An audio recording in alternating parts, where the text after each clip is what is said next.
Hello and welcome to another brand new episode of Starlit Future, an episodic space exploration adventure of cosmic camaraderie. I am your humble space master, Ian Frost, joined by two of our members of the Cosmic Trust Mariposa's field team, the Cosmic Trust flagship Mariposa's field team. We have Asteria. That's me! And Ben. Hi. And we are once again joined by Noir. I'm here. You can't get rid of me. I'm staying forever. Wah. He's in the walls! I'm in Very the happy walls. about it. For those who have seen other episodes of this show, we do not have Eric with us as Laddie for this particular episode. You will see him again very soon. And I think that is about it for that. So just a couple of points of business before we get started.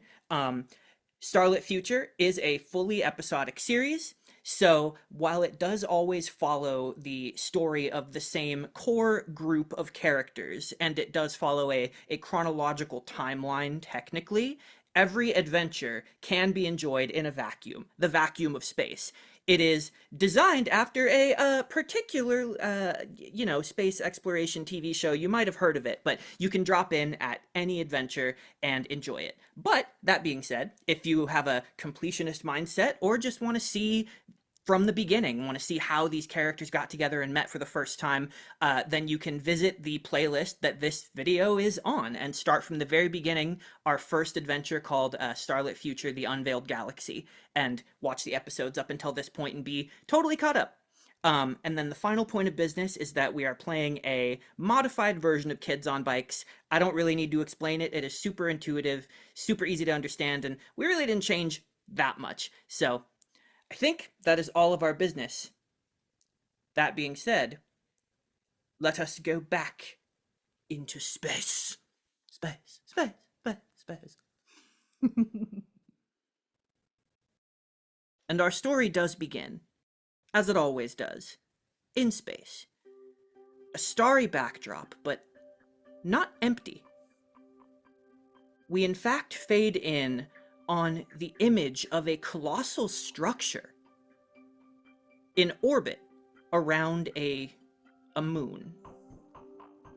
The structure is large and cylindrical, with various prongs like bridges stretching out on rotating rings, with actual like tube-like rings connected via these bridges, constantly orbiting around, layers of them all the way down this cylinder. And as we push up closer to it, we can see a ship, a familiar ship perhaps to some viewers, docked. Not inside the station, but right up against it, connected to it. The bulbous, sleek, silver shape of the Cosmic Trust flagship Mariposa. And from the outside, we hear someone speaking. Chief Science Officer's log. The Mariposa is currently docked at Outpost 8 to undergo some routine maintenance before we return to our ongoing mission exploring the unveiled galaxy. While the crew is enjoying some well-deserved downtime, I have decided to use this opportunity to work on a little project of my own. Seeing as our first two adventures in the unveiled galaxy have brought us face to face with intangible, electrical life forms, I have realized that our ship's computer is quite vulnerable to incursion from such a being. With much help from Lieutenant Ruiso, I have devised something of a failsafe. However, since I am now entering the final stages of the experiment, I have given Mr. Ruiso leave to join the field team on a very different kind of mission. One that, with any luck, will involve much less risk and more fun. And we push into the ship to a specific deck at the heart of the ship that, if you didn't know any better, you would think was actually outdoors on some lush, verdant planet. It is the Arboretum, which is also the science, the primary sort of science hub for the science officers. And as we see all of these various structures, greenhouse-like, and some of them actually just terminals, just like positioned among the greenery and trees and crops that are growing in this inexplicable environment, with a projected skybox up above, serving that sort of faux outdoor look. We move into that central covered greenhouse-like station, where inside we see the visage of Commander Tufti, the chief science officer of the Mariposa. 5 foot tall and fluffy as ever in his green science outfit and his curved horns that grow almost a foot straight up out of his head. As he's fussing away, he puts away the recorder. Or actually, there's not a physical recorder. He's speaking aloud to the computer. So he says, Amos, end recording and save. And he spins and leaves the little clearing that he's in, and he slides open the door with a whoosh and moves out to find Lieutenant Ruiso. Now, you have been sort of dismissed for the day already. Tufti has told you that, your work on this experiment is just about done. But what would you be doing to sort of prepare yourself to go meet up with the rest of the field team? If I'm actively preparing for some time away, I think I would be in my quarters, sort of packing. Ah, so you're not even here. Like in the Arboretum? No. Yeah. Cool. So, I imagine that I do imagine that I brought all of my scientific tools with me to pack in my quarters with the rest of my clothes and other stuff is. Yeah. Solid. So then in that case, I would say Tufti reaches up and places 2 fingers on his badge that indicates rank, with the image of a C on it and his 3 pips indicating his command rank. He presses on it, activating the communicator, and you hear a blip in your quarters. And Tufti says, "All right, Mr. Ruiso, just wanted to check in with you and let you know our experiment is going pretty well. I'm going to be working on it more today, but there really shouldn't be any problems. I think the failsafe really should work. I'm just going to be testing it on some minor systems, but, everyone should be informed enough on which systems will be down. I'm not sure if there's much else, but if there's anything you want me to keep an eye out for." Nothing comes to mind, Commander, but I am sure that the failsafe test will go well. Hopefully, it will not need to be utilized. So, well, the experiments so far with the minor systems are doing pretty well. The idea that a massive surge of energy can cause a specific system, a specific database compartmentalized into the ship, to suddenly drain to another location of our choosing, and then remain there, so that energy, sentient it might be, sentient as it might be, would be locked out. That's easy enough to do on a small system. But if these experiments prove more and more successful, I'm hopeful that it should work for our larger databases, personal logs and personnel files, things that, we wouldn't want anyone accessing. I am hopeful. So thank you again for all your help. Of course. The science is sound. I have no doubt in my mind that it will be successful.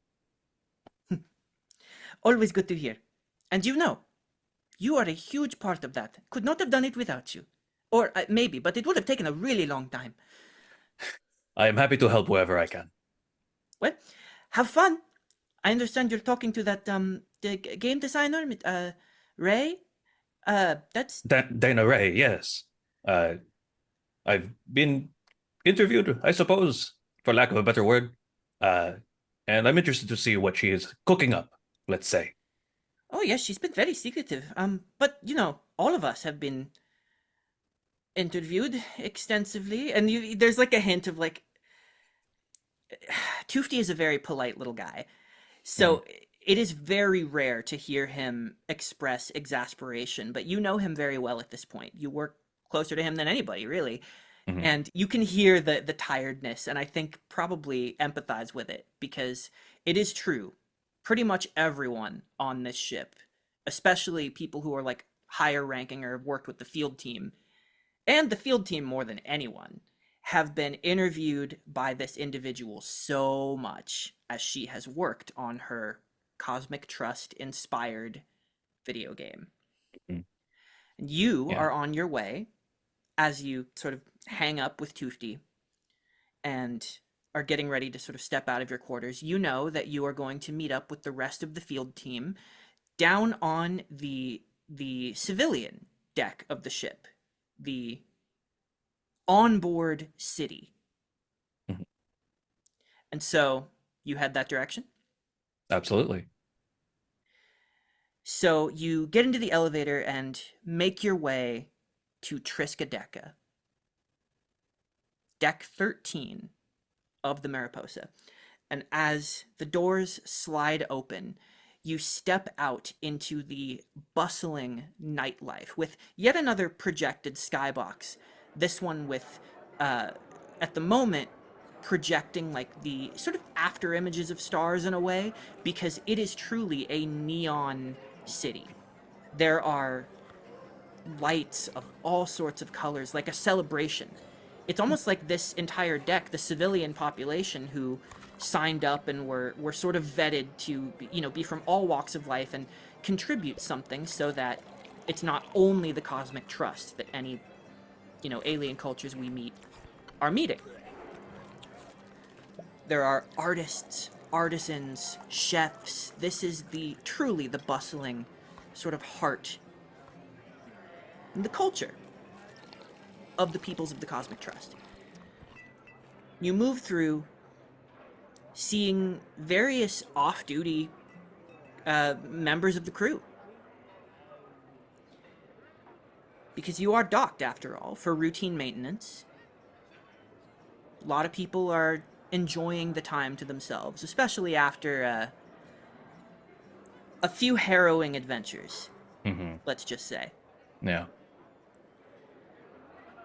So you sort of, see people nod to you as they recognize you. Maybe you see some science officers, and you travel all the way, from your perspective, kind of to the back, like the edge of the city, up against what you would know, even though you can't really see it, would be like the hull of the ship, where you see a large black structure that sort of towers up above, and actually you see a balcony outside as well, under the artificial moonlight, where people are sitting on tables outside and enjoying drinks and food.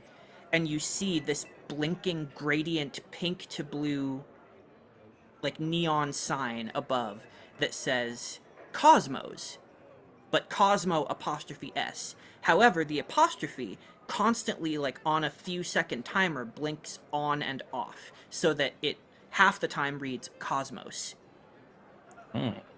And you arrive here just in time to see your commanding officer of the field team and first officer of the ship, and our engineer, Rudy Rodriguez, arriving together. So as the two of you arrive and see Ruiso approaching, I would say, as you've like just arrived, what would you be doing? How would you be sort of waiting here? I mean, I'm a bowl of water in a robot body. I don't really have to do anything to sort of fidget, Like, I'm just perfectly fine to stand almost like a statue. So it's more of like, is Rudy trying to pass the time in any way that involves me? I think Rudy. What are we waiting here for? Because that would depend on what Rudy would do if he. So you are waiting to meet with Dana Ray, who is someone who lives on Triskaideka, who is a civilian member of the population who signed up and was chosen to go on this mission with you. She is a renowned game designer. She designs games for what are called lit decks, which are like VR rooms that simulate environments for you out of hard light. And she has been interviewing the crew tirelessly the entire duration of the mission so far, and asking to observe your like day-to-day activities and stuff. You've had to interact with this person a lot because she has been given permission to create a Cosmic Trust inspired video game, a lit deck game. And she contacted you now that you have some downtime, that you're all off duty.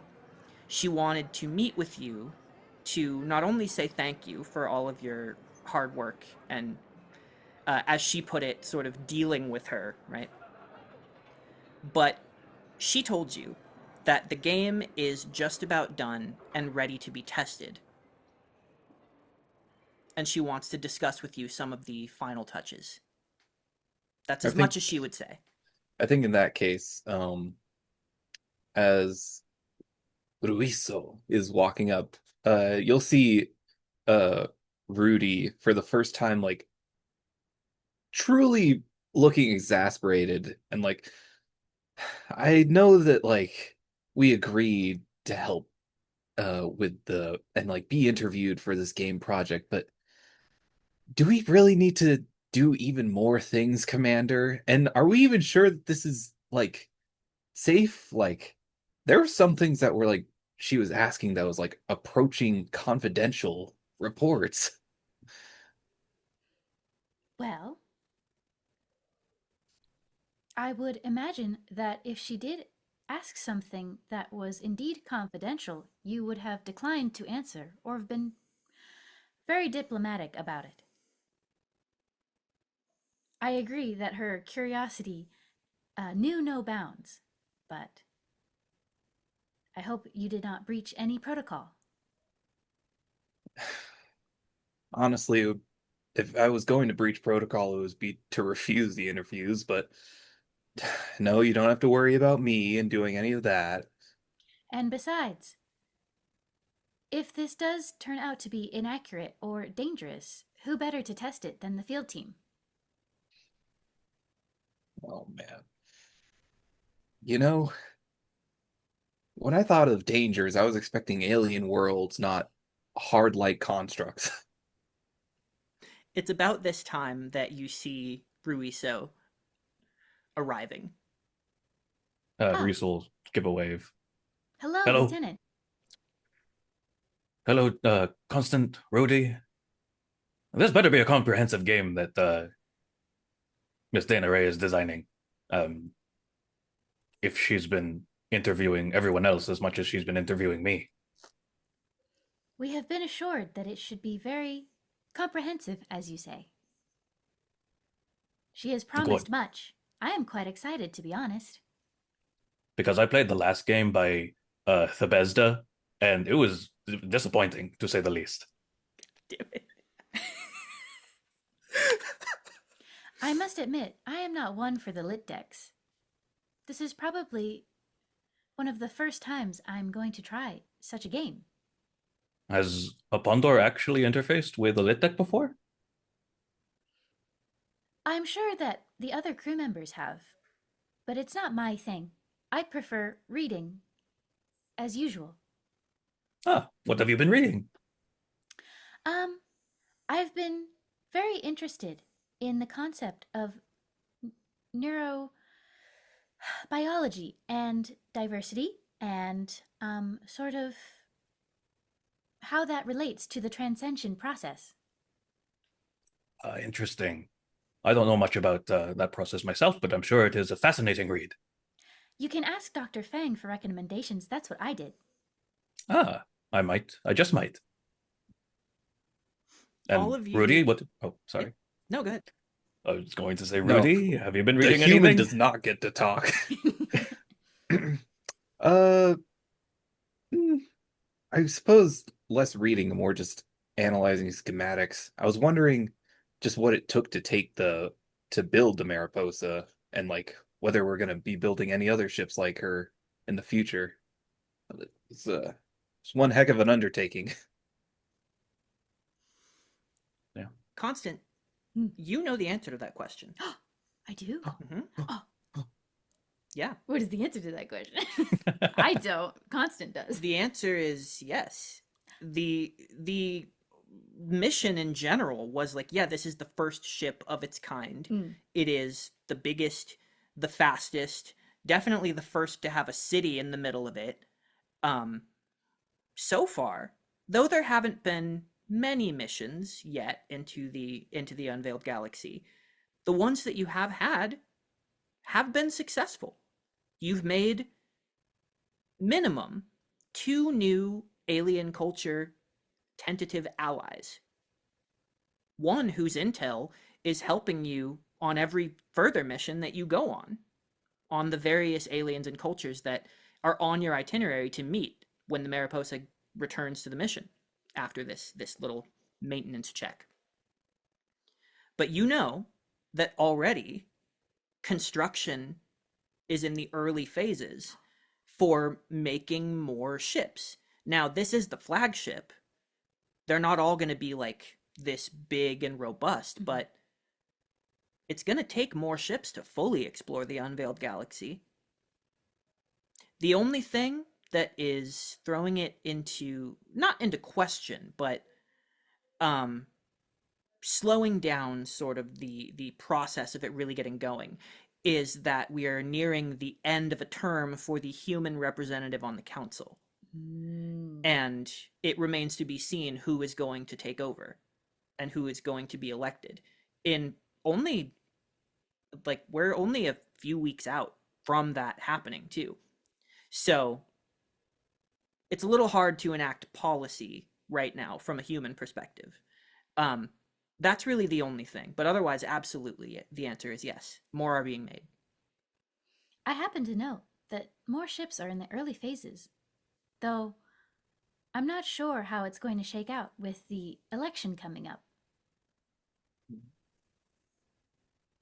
Don't get me started on that election. But I do actually have some design notes that they can take. Like, we don't need the maglev tunnels to be that big. We can actually shave it down like a half an inch. I'm sure Commander McAllister would love to hear your feedback. He hardly does, but I give it to him. All of you can hear from the upper balcony up above you, like music sort of gently pulsing, like a very pleasant beat with like techno orchestral elements. And you can hear like the conversation of people sitting outside on the balcony, and there are other people sort of walking past you and going inside, or at least there were until you've been standing out here and you're the commander. So I think people are not getting in your way and like aren't sure if you're going to go in or not. But suddenly you all hear the door, like the door that you're standing in front of, slide open, and as it does, you realize like the depth of sound dampening that's going on. It's curated so that just enough music pulses out to be like enticing when you get close enough to it, but to not be like a disturbance to the other businesses and residences in this city, right? And you are in like the sort of like, you know, there's all like clubs and restaurants and stuff in this area. No one lives right here in the noisiest part. But even still, it's designed to be considerate with the technology that they have, right?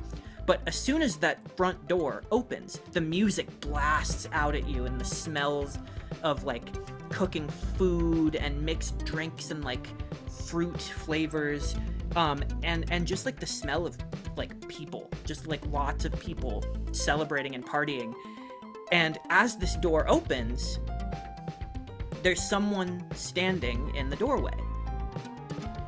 A tall figure who, in a way, sort of defies an easy explanation, saying just like, oh, well, she's human. She is definitely a transcended human. That much is obvious, because as you look at her, the first thing you notice is she is completely nude. However, she does not appear to have any, like, visible nipples or genitalia. She has skin that is the texture of vinyl, and no hair anywhere. like bald head, and her skin is a gradient from pink to like red, purple, blue, all down her body. You see that she has like super exaggerated like pin-up proportions, and makes no secret of the robotness of her body as well. Though it is vinyl textured, there are like clear, almost like seam lines. In a way, she kind of looks like a doll. Though she does have like slightly pointed ears, almost in sort of from a fantasy perspective, like in an elven sort of way, and like big, bright, sunset colored eyes, big smile, and perhaps most notably, though pretty much everything about her is notable, she has a long, seemingly prehensile tail that stretches out behind her and ends in a spade. You all know this to be Cosmo, the proprietor of this establishment, and something of a really important figure here on the ship. Like, this is the number one watering hole on the entire ship. And it's up to you how much time each of you has spent here, how much you've met her. Constant, you're the only one who has to have at least met her and talked to her before. You would have interviewed her to make sure that she was like, it was cool for her to come on the ship. And it was an easy decision as well for everyone. She has a good reputation. If anything, it was surprising that she wanted to leave her roots behind and go into space when she had such thriving business. But she stands here, looking at the group, smiling, and she goes, "Oh, well, I did hear correctly that it was the field team, or most of it anyway, standing outside my door. Commander." Hello, Miss Cosmo. It's wonderful to see you again. Wonderful to see you as well. You know you're always welcome. Everyone's always welcome. And, I've, heard through the grapevine that, you're here to meet Miss Ray, who is, inside waiting for you. She's got a table already. Nice and private. I'm sorry to interrupt if you're out here ruminating. I just wanted to make sure everything was alright as you are lingering at my doorstep. Is there anything I can get you? I do not eat or drink. I'm full right now, but thank you, Cosmo. Can I have a Calpico? I'll see what I can do, friend. Come on in. Come on, the night is young. And I'm in a celebratory mood. As you step inside, you see the dimly lit exterior. You see a dance floor, like at the heart of the room. All of these like tables and booths with varying levels of privacy, like, are all around this dance floor. There is a stage, but currently there's no one playing live. There is just this big screen that is displaying the holographic images of silhouettes dancing to the music. And over the speakers, that like techno sort of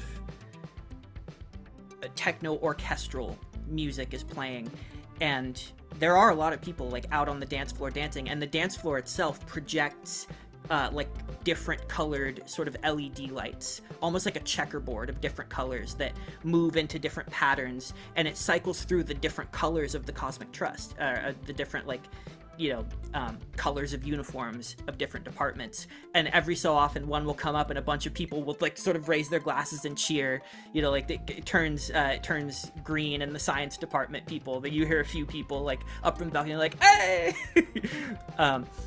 And you see that there is a circular bar around the dance floor as well, between like the dance floor and all the seating areas, where you can see like various bartenders, because this place is so big, that are serving food and drink in like quadrants of people who are sitting at this bar and actually ordering through a touchpad. The entire bar itself is an interactive touchpad that you can like bring up the menu and like pull out the holograms of it and just order that way.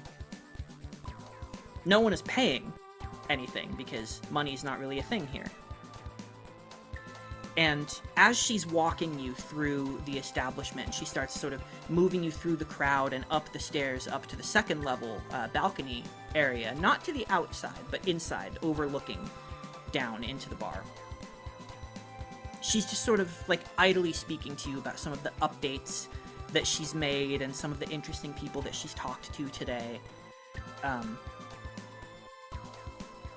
She goes, actually, Mr. Ruiso, now that I've got you, do you know, does our illustrious Chief Science Officer, does he intend to, how shall I put this?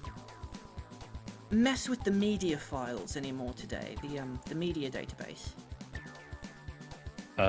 Sorry, correct me if I'm wrong, but he is planning on doing like a couple more smaller tests, or is it like bigger tests? I've completely forgotten. I apologize. So here's what I'm gonna have you do. I'm gonna have you make an I was gonna say intelligence roll, brains roll. I'm gonna have you make a brains roll. Smart boy roll. It's only going to be a difficulty of 10. Okay. But you've worked a lot on this project, but it's primarily Toofty's project. And he wanted to he knew that if he told you too much, you would want to stay and work on it probably. And he wanted you to go have fun.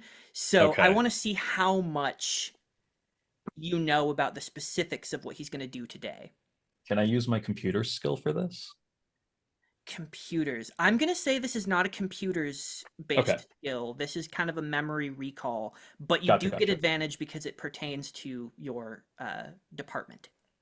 Okie dokie. First star point of the day. Well, it's a D20, so we'll see. That is a 6 and a 10. So 16 total? With advantage. Just with advantage. Yeah. So I just meet it. So a 10. Okay. Yeah. So you're not sure about the media files necessarily. You know that was what Toofty had been doing before you docked. There was a ship-wide notification that the shared media database, which is something that the ship has, everyone has access to a server via Amos, the ship's computer, the ship's operating system, that has just like a ton of books, movies, games, things from all throughout history of all of the different cultures of the Cosmic Trust, that you don't need to have any special sort of access codes or command codes or anything to access. It's just like the ship's library, basically. You can access it through the lit decks or have things brought, like, beamed to your personal device, whatever, right? You know that Toofty had been running this experiment on the media database because that was like kind of a low priority system in his mind. And so for a brief period yesterday, it was completely offline because he siphoned the entire media database to his terminal that he built, that he rigged up for this experiment. Yeah. To sort of do like a ship-wide lockout and bring it just to this one terminal. But for today, you know that ended, and he notified everyone that they could use the media files again. Okay. But that's as much as you know. All right. So then I'll say, I believe yesterday, Commander Toofty gave a notification that the media files will be used, but I believe he also said that that period has ended and everyone should be able to use their media files again. So I believe he won't be messing with them anymore, or at least for the rest of the day. I could check with him after this if you wish. Oh, it's no sweat. I don't want to bother the man. He's got so much on his plate. And it is very important after all. I just wanted to be sure because, you know, the patrons, they do ask. You know, as you can see, we have our sort of media pods. Every table has access to, you know, the privacy mode. And she starts pointing out in various booths that you can sort of like close up your booths with not quite force fields, but sort of like these dampening curtains that contain the sound within, and you can actually, there are like screens and holographic projectors to play your own music and watch your own like media via the ship's database at your booth. So there are people who just come here to order food, close themselves in, and like watch a movie or like read a book, right? Chill. So not everyone here is listening to like the music playing overhead. The sound design in this place is very advanced.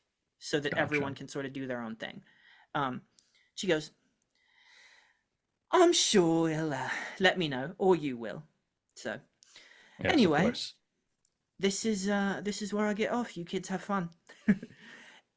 And she brings you to a booth where you see seated there in a open booth, like looking around kind of nervously, like you're perfectly on time, maybe even a little early, but she looks like she's waiting for you to arrive. Oh God. You see an organic human. Yep. She looks to be maybe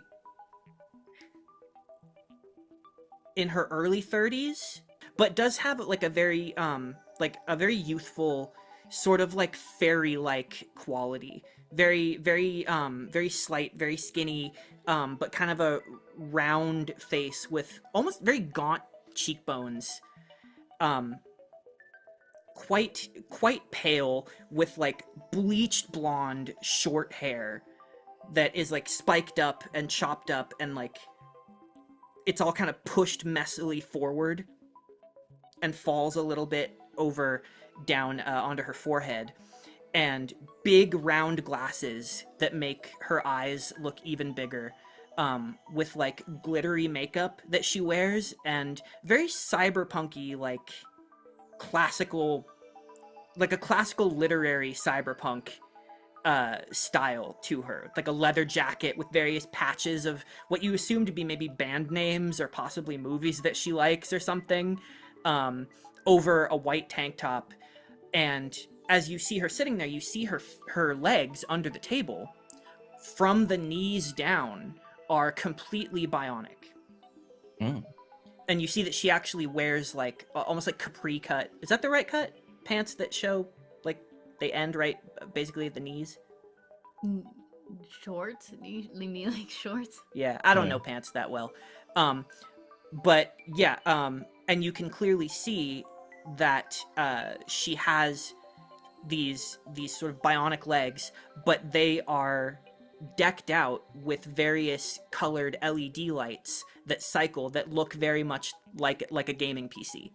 Yeah, I was gonna say. Yeah. The RGB legs. No He way. has RGB legs. And Got that new 5090 in there. as she's sitting there sort of twiddling her fingers, she sees all of you and begins to wave enthusiastically. Cosmo goes, right, well, see you in a bit then. Just, ring up. You know how the table works. Let me know if you need anything, and somebody will be right with you. Right, see you soon. Later. And she turns and just sort of sways away back into the crowd. God, I love her. I love her so much. Hi. Hello. Hello, Miss Ray. How are you doing today? You seem nervous. Oh, well, I mean, I am. Definitely. This is kind of the most stressful part, right? You make the thing and you're working on it, and you go kind of into the flow state, right? Where you're in the art, you're making it, but then when it's done, it's like it's either going to work or it's not, right?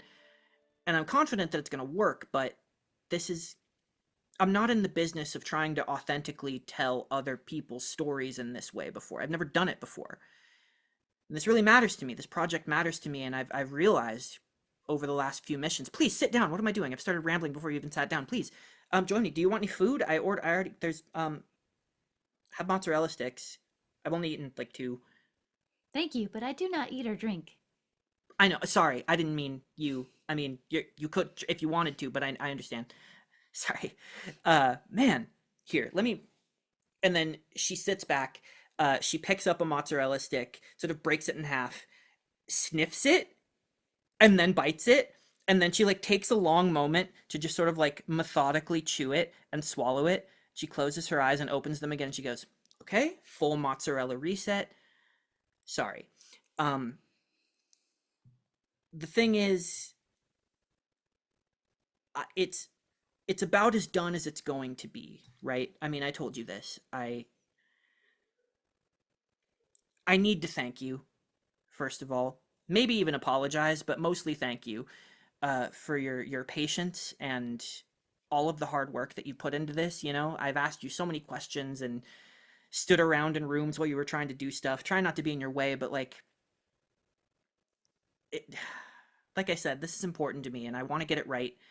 And you guys have made that possible. So, thank you. Of course. Yeah. Yeah. So I understand that this is supposed to be a Cosmic Trust inspired game, but what is the objective of the game? Oh, yes. Well, What's the genre? the genre is this, really. I mean, that's okay. Here's my approach, right? We live and have lived for a long time. Some of us longer than others. Um, in a world of wonders. You know, we live in the stars, right? And it's easy to forget that there was a time where people only dreamed about this. Before it was fact, it was fiction. And I can't help but see the correlation between the history of our media, which says everything about us.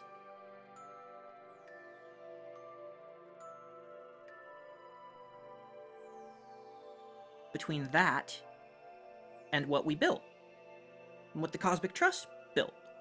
There's a lot of similarities, right? Because what else can we pull from but what we dreamed of so long ago? And so I wanted to sort of pay homage to that.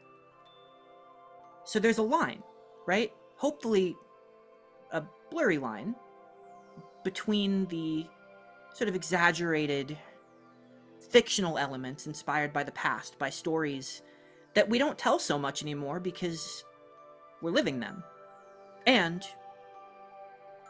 the wonderment of the world that we do live in, the universe that we live in, that we explore in every day. It's a little bit of an open world, right? People are the player will take on the role of a member of the field team. You can actually choose your rank, you can fully customize your character, there are backstory elements that you can choose from for your character, and then you are on the field team of the CTF-Horizon.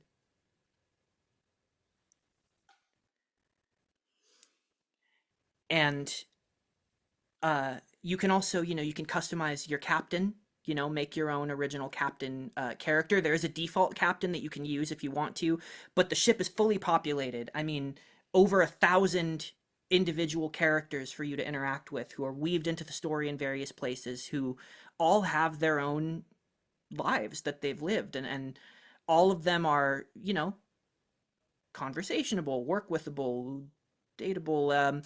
They're all alive, for lack of a better word. I mean, I wanted it to feel real. And the idea is, well, you'll see the inspiration pretty quickly, I'm sure, but a galaxy. A new galaxy. Well, new to us.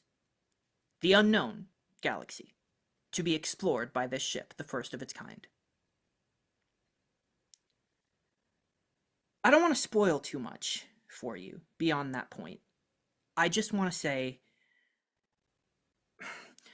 these last couple adventures, I know I wasn't on the front line of it, but even just seeing it, hearing about it, knowing the possible danger that we were in while these things were happening, it opened my eyes to something. Something that we've lost from the era of science fiction. You see, everything we've encountered so far has been kind of outside the boundaries of what we imagined.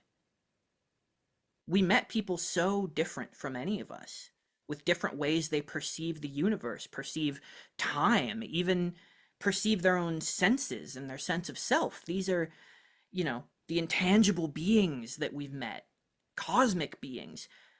We used to dream of these things, but now they're not a part of your training. Not really.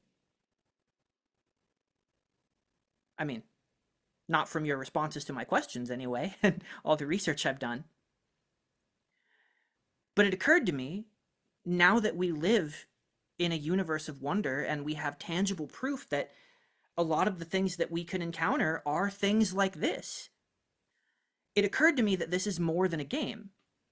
I want members of the Cosmic Trust, people who are working members of field teams, to be able to play this game as themselves and use it as something of a training ground to prepare for the unpreparable. Things that seem wacky or weird, fun and crazy, but to remember that these things actually can be a part of our reality now. That's what I want you to test for me, if you will. I took the liberty of programming a unique adventure specifically for you. You don't have to worry about your, backstory, customizing your characters. You'll be, obviously not literally yourselves because you're still members of a different ship, not the Mariposa. You're still playing as first officer, field commander, constant thoughtful actions, and engineer, Lieutenant Rudy Rodriguez, and science officer, Lieutenant Ruiso Altandro. Those are your characters.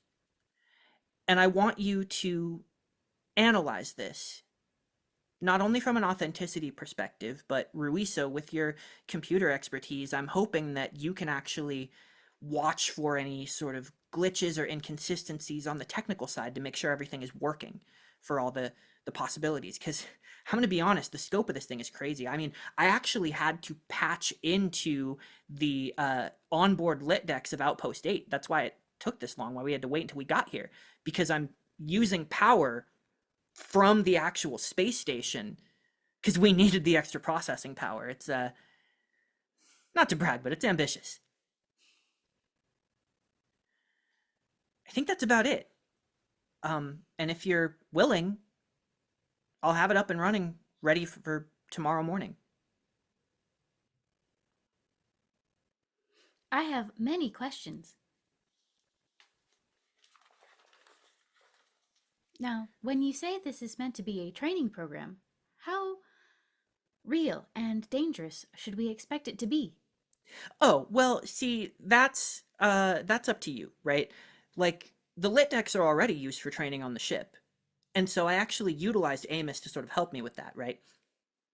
I want it to be customizable.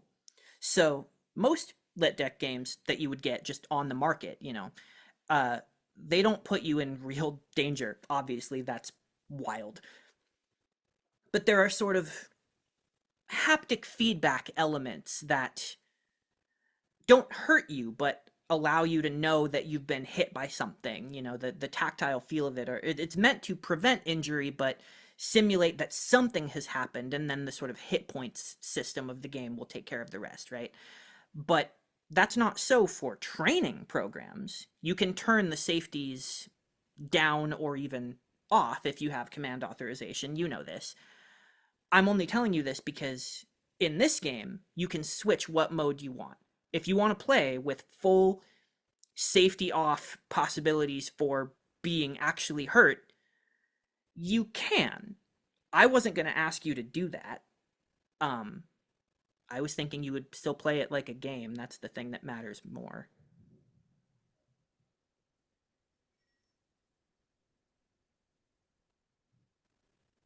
I got a new spot to add to the bingo card for tomorrow.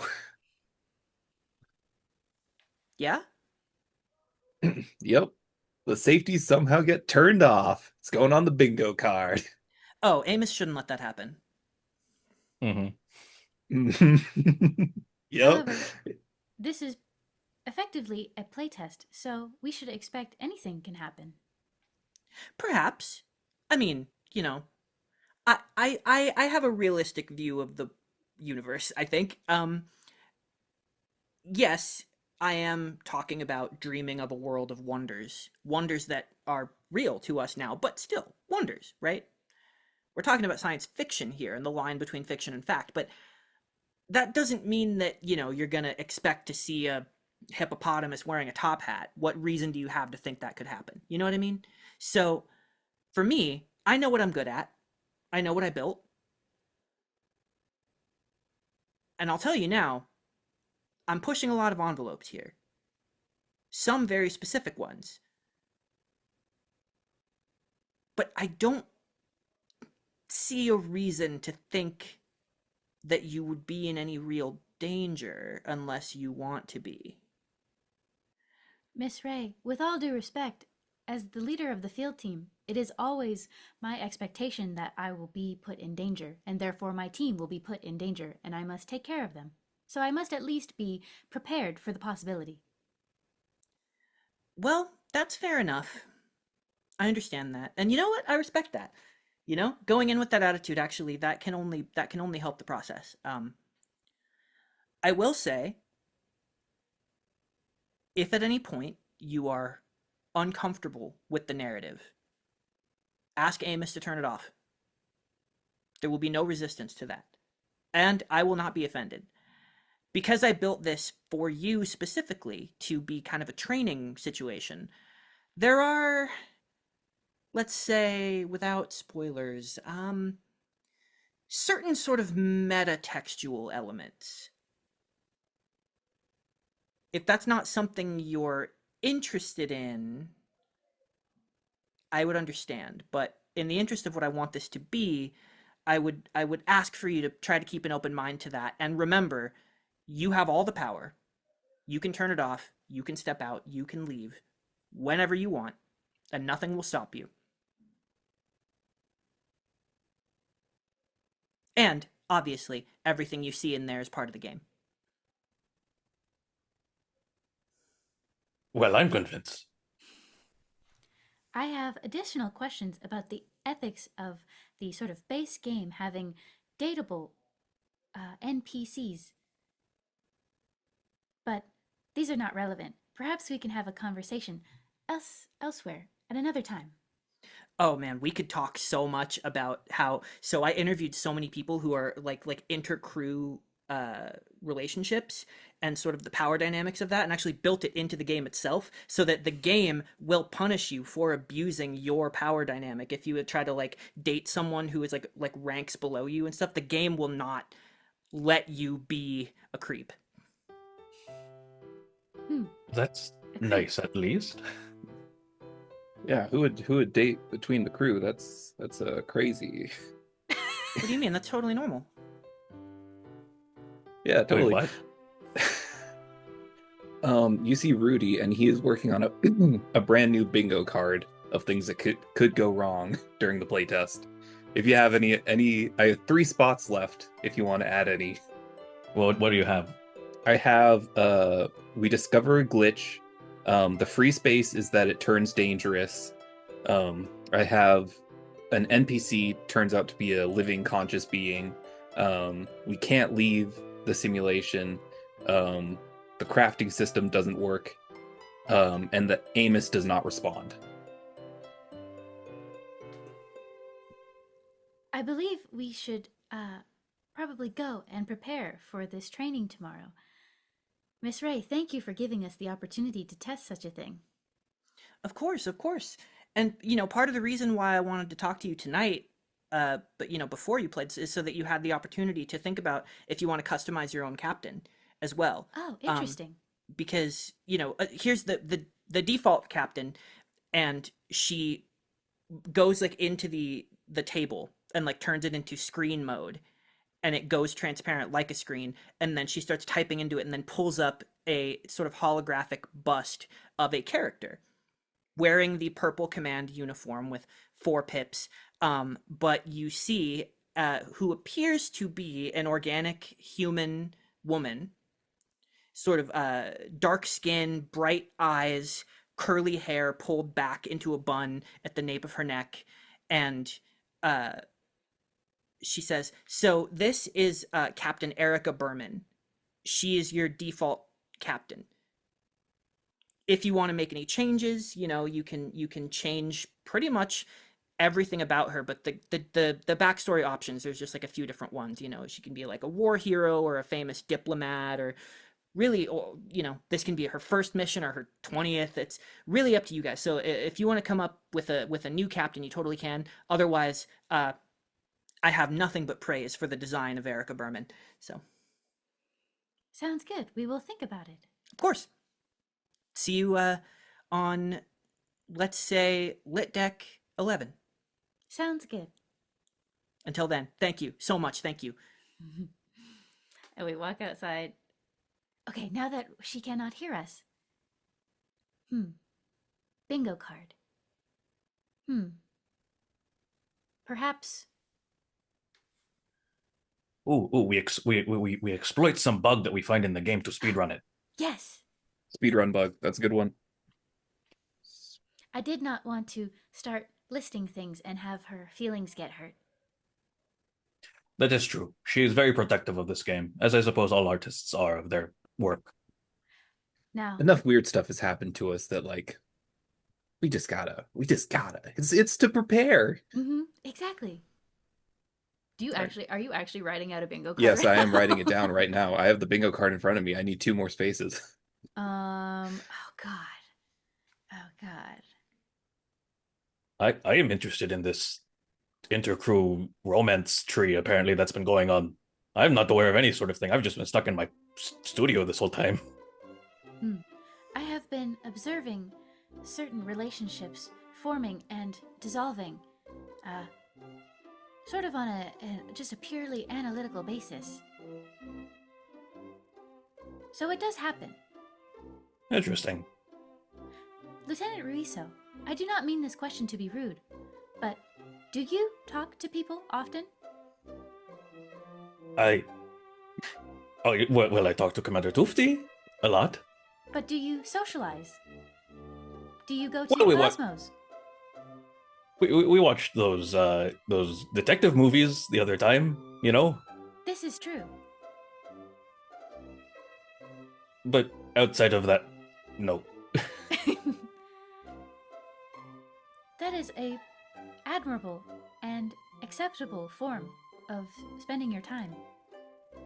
You are your greatest friend. Thank you. Yes. However, I do think maybe getting out of your quarters every now and again would do you some good.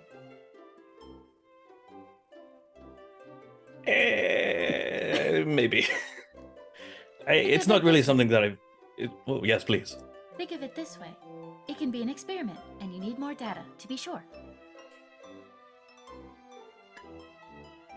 You make a compelling argument. Data point number 1, we enjoy spending time with you. Oh, thank you. I enjoy spending time with you guys too. Data point 2, you are unaware that many crewmates are engaging in romantic endeavors with each other. Are you suggesting that I date someone in the ship? No, I'm just saying your lack of awareness is concerning when it is very obvious and common. And I am worried. If I'm going to be honest, you're right. I don't really get out much. I kind of just study or work in my studio in the arboreum. I don't really interact with anyone when I go out to lunch in Triskaideka. I'm totally not basing this off of how I used to be in college. Please, if you need friends, Rudy is right there. He will invite you places. Famously, Noir went to college on a spaceship. It's true. You don't understand. I studied abroad in Germany, and there's like Pentecost week where you basically get like a week off. Everyone went to like Croatia and France, and they basically like took a vacation. I stayed inside and I locked the fuck in, and then I studied. Hell yeah. With your permission, I would like to put forth the concept that that Constant has seen, like at some point, Rudy has been out in the ship, and some like other lieutenant or ensign has been sort of like trying to like edge their way in, but there's just like nothing coming from Ruiso's side of things, and I that's imagine what's driving Constance's conversation right now. Is that well, yeah, memory? yeah. I imagine it would be like he engages in like polite conversation or something like that, but he's not very like he's not doing anything to keep the momentum of conversation going. Mm-hmm, mm-hmm, mm-hmm. But he's also not doing it rudely. He's just like, you ask a question, I will answer it. Okay, back to my soup. Good soup. Good soup, Oh, I love him. man. And this is all rich coming from Constant, you know, the person Yeah. who doesn't watch movies, only read book. Mm. It's just better for you, you know. Well, I will take all that you said into consideration. I, but I'm excited for tomorrow at the very least. Yeah. I had an idea about our captain. As much as it would be fun to play with the base captain, she seems very cool. What if we made our captain to be like Laddie? I was going to suggest that. I was gonna make like a big stink about you changing the organic human, but that does sound funny. So, like, cocksure pilot sort of guy who is maybe a little too trigger happy. A hot shot that plays it fast and loose. Yes. I'm a fan of this idea. Yeah, that sounds funny. Okay. Yeah, we're making it harder for you, DM. No, I was just thinking of names because obviously I want to leave this to you guys, but I had an idea, so I have to share it. But his name is La Di Da, right? Mhm. And it is a complete coincidence. It is not like, that was his name and it means something in Volkai. So what if your new captain had a name that had a similar sort of weird coincidence, like NBD or something? Tra la la, trally. Yeah. Tralalero, Yeah. tralala. No. I just I dated guess this from episode. an in-universe perspective might be kind of racist though to do that, but I was gonna say out of character. What if he was Daddy La and we called him Captain Daddy? No. No, jail. Is this more of that intercrew romance that you were talking about? up to you guys. There is a blank section in my notes for me to fill in the captain that you make. So I say we just Whoa. make him. I say we just make him Laddie. Yeah. Yes, just, I agree. just like name and everything. Yes, Yep. Okay. I agree. Doesn't wear shoes. Doesn't wear shoes. Shows up Gun. late. Always Modified safety his- off. Yes. Modified his blaster to have a Z setting. Yes. I'm still not clear on what that means. Me neither. Okay. As long I as looked am not at the it only and I don't one. understand it. You know, Koti Ra signed off on it, so I shall not question it any further, even though I'm not sure if she should have. I would not be surprised if Laddie sort of snuck it under her, snuck it sort of like between the cracks. I imagine the Kotira is very busy as she is. The paperwork shows that she did literally sign off on it. However, that is a good point. I shall reevaluate with her later. No fun allowed. I'm in charge. What do you mean? if there are no further orders of business, then you all sort of go about your business for the night, whether on the ship or on the station itself. You don't really have any specific duties to attend to right now. You're all functionally off, right? There are people who are still working. Obviously, people have to work on the ship, but the field team specifically, and Ruiso, because you were part of the last mission, the previous mission that you did when you went to Pondour, that was less than a week ago. Whoa. About a week ago. Oh, damn. Oh my goodness. Or maybe Okay. like about a week ago. About Okay. a week ago. So the captain really wanted you specifically to have this time to rest, because there's nothing you really need to do during this. The only thing is that Constant, as the first officer, you still need to like keep abreast of what's going on.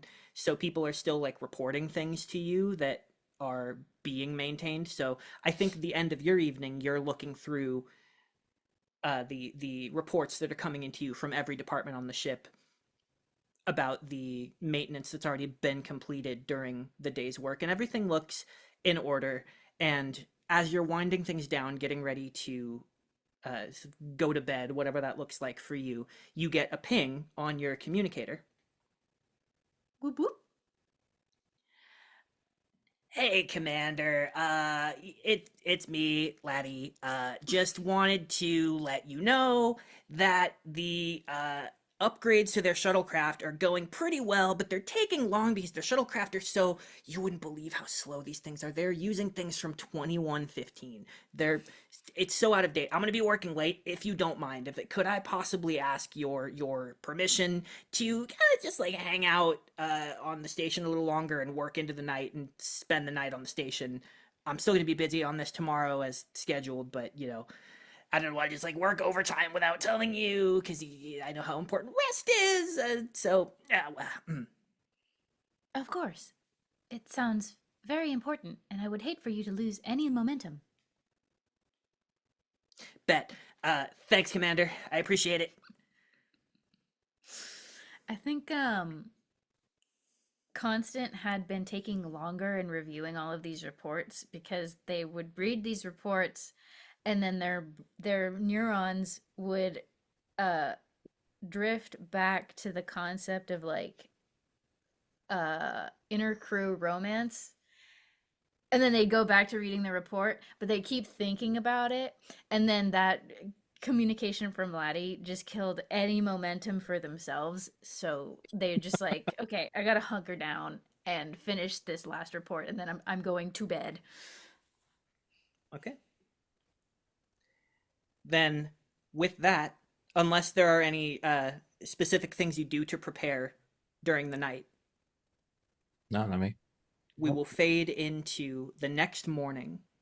All of you stepping out of the elevator onto what is referred to kind of colloquially, unofficially, as the rec deck, the recreation deck of the ship.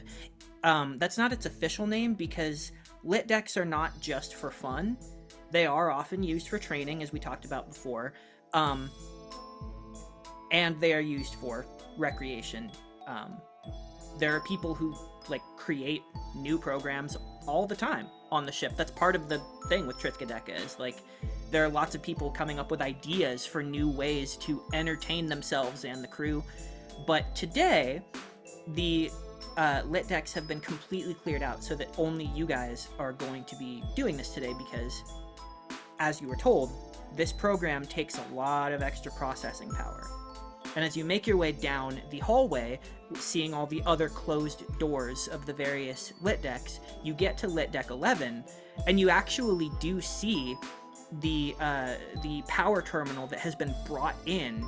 That is actually like you can see the wiring, not exposed wiring, obviously, but it is actually patched into the ship and like through out into something that extends out beyond the hull of the ship, that is wired straight into the lit deck on Outpost 8 to supply this with an external power source. And you see Dana is waiting for you here outside the closed lit deck door. He goes, okay, I got your captain specs that you sent to me, so everything is ready. It's really funny that you went with... I'm sorry that Laddie couldn't be here. I mean, sorry, I don't mean to be so casual. That Lieutenant Commander Laddie Law, I'm sorry that he couldn't be here, but he can play anytime, right? So I would love to hear his opinion sometime. And to have it confirmed that he's okay with you guys doing this, because I really don't want to be responsible if it offends him. Oh, I spoke. Yeah, with we him got last this. night. Yeah. Yeah. Yeah, he would think it would Definitely be got hella his- cool. Yeah, I definitely remembered to get his permission when I spoke with him last night. Oh, awesome. That's such a relief. Far be it from me to question you or your decisions, Commander, but that really does actually take a great weight off my shoulders there. So I think that's about it. If you guys are ready, I'll start the program. Constant just sends off a quick text on their personal pad that they brought. I mean, to Laddie being like, "We made you captain for the game. Is that okay?" I think Laddie would love it. Yeah, RIQ just hit the floor as soon as this started. Yep. Now you get back. What? Now I'm mad you're doing it without me. I was fine before. Take a picture of myself and send it to me. I want to see what I look like as a captain. That would go to Rudy, though. I don't think he would talk to you like that. Or maybe he would. Actually, I actually am would. barely in control of my team. They kind of just do whatever. You're my superior, not my commanding officer. I am both. They are both. So she goes, okay, well, thanks again. I would ask you, before you go in, to, well, why am I giving a preamble? Let's get things started, and then I'll be out of your hair. And she types into the touchpad, the screen that is actually next to the door on the wall. And it fades in, and there is a swell of music, and it's like an inspirational theme song. And you see the title card of the game come up in the specific adventure. And it says, Cosmic Trust, The Unknown Galaxy. Special episode, The Author, in quotation marks. And then a starry image of space, sort of gentle music playing over it. And you hear the voice of Laddie say the following. Hell yeah. Captain's log. The Horizon is currently en route to investigate a strange nebula that suddenly appeared on our long-range sensors. The reading is strange, but the science department assures me that the sensors are not malfunctioning. As a precaution, I have summoned the field team to the bridge as we make our approach.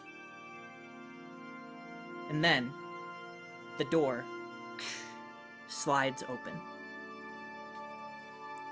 Oh, Inside, you see what looks somewhat like the bridge of the Mariposa, but you might be surprised to see just how different it is. She didn't just redesign the exact bridge, as that would be kind of weird and unethical. There is a very security concern. and a security concern.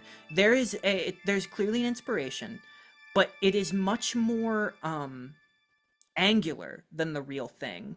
It's a little more it's a little bit smaller in scale, ever so slightly. And there are a lot of extraneous like colors and flashing lights that were not there before. There's a lot more, like, for lack of a better word, like science fiction style that in theory doesn't really serve a purpose, which is why it's not really there in the real thing. But you see the helm officer and the science station are all of these almost candy-like multicolored, like red, green, and blue buttons in front of them, and flashing lights and whistle sounds that remind you of, like, past real-life human history, Rudy. I think you know the history of engineering of humans, and that bosun whistle sound that you recognize. And you look around, and you do see that the uniforms are Cosmic Trust uniforms, because this is meant to literally be the Cosmic Trust. There's nothing, to your knowledge, unethical about, like, it's a story about the Cosmic Trust. But I guess that's what you're looking for, where that line is. And you see the tall, slender, sort of pasty gray, hairless, bulbous-headed figure. Damn, called him bulbous. It is. He's got a Damn. big bulbous head to hold all the. He's got to have room for his, like, electrical heat sink forebrain anatomy. Megamind looking at. Oh no, now that's all I'm gonna picture. And he stands in front of the view screen with his hands sort of interlaced behind his back, and he turns to you with his big glowing blue eyes. But you notice, I think, the jarring nature of seeing Laddie not in his blue navigation uniform, but rather in purple for command, with 4 pips on his, not on his collar, on his badge. Picture. Yeah. Send. Good for you, laddie. Yeah. Yeah, I think you can take a picture via Amos as well, because instead of having a device to be like picture, you can be like, Amos, capture this moment from whatever angle Jarvis you want. screenshot that. It's like your, it's Photo like, yeah, mode? it is like your inside photo mode on a PS5. The thing is that I have my personal pad with me, and I would also show to Ruiso, like, I've started like a Google Doc of like feedback, essentially. The first Sure. thing is like the title or header is feedback for simulation, parentheses includes redundancies, and the first bullet point is takes too much power. Yeah. And so I'm showing it to Ruiso to be like, if you think of anything, we'll put this here and compile it to be able to give it to Miss Ray. Wow, good idea. I'll make sure to jot them down as I see them. You know, on that note, takes too much power. Mhm. You say that aloud, but I'm gonna have both you and Ruiso make a brains roll with any computer Yes. Ooh. knowledge that you have to see if you pick up on something. No DC. It's in my head to see if I know if you pick up on something. Damn. I guess Rudy, the engineer, is just he's just busy eating. You know what? He actually will. He'll try and eat the buttons. See what happens. You go up to the Is button this and you see that the helm officer's like, Lieutenant? This is a totally vital test. Ow. They don't come off. No. No. All right. Something to add to the goggle scroll. Rudy, I'm sorry. You can roll it if you want to. It was just because they have computer skills specifically. I'm smart. I know spaceship. do I have advantage because this is like a sciencey Yes, skill? you have Oh, okay, advantage cool. specifically. Thank goodness, because it was a 2 the first roll. Jesus. Okay, got a that's 15. better. You got a I have an 18. 15 and an 18. 6. Rudy? 6. 6. Okay. Rudy, you're looking around and you're, I think, immersed in the environment. You don't, and you're trying to pull the thing off, so you don't really pick up on this. But both Constant and Ruiso, on that notion of too much power, you're looking around. So far, you don't see any reason why it should take so much extra power. You've heard of their, like, lit decks have robust engines. These ones are no exception.